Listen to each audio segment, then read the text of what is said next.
Yes, reka mfata umwanya mbashimire cyane mwe mwakoze subscribe ku Makuru TV ndetse namwe mukomeje kugenda mureba ibiganiro byacu tugeza umunsi ku mundi. Wowe ujye kumva iyi nkuru utameze neza, reka mbwire ngo ihangara Imana azagufasha umere neza, kandi nawe umeze neza jya ukagushima Imana ko niyo iba yagutije ubu buzima. Uyu munsi rero hiriwe inkuru yacicikanye hirya no hino ku ma YouTubes, Instagram ndetse na Facebook, aho inkuru yavugaga kuri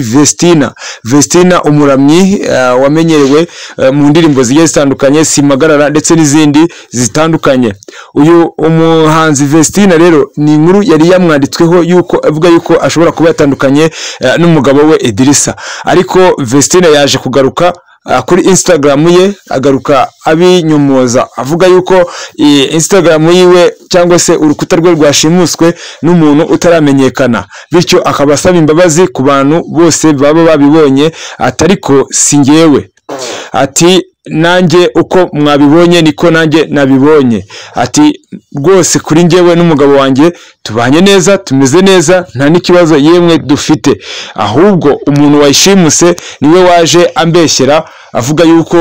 njyewe n'umugabo wanjye dushobora kuba tutamenye neza cyangwa se dutandukanye. Nkaba rero nsaba imbabazi abantu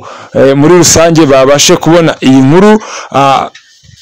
ndetse n'abandi bose aho bari bose mbasabye imbabazi cyane muri rusange abanyarwanda,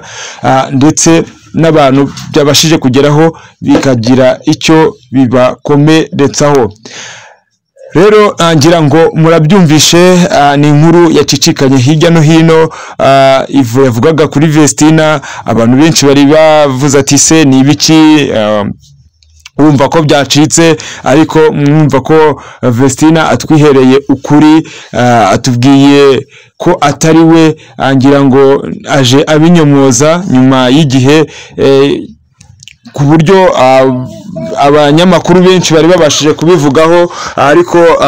murumva ko aje abisobanura uko byagenze.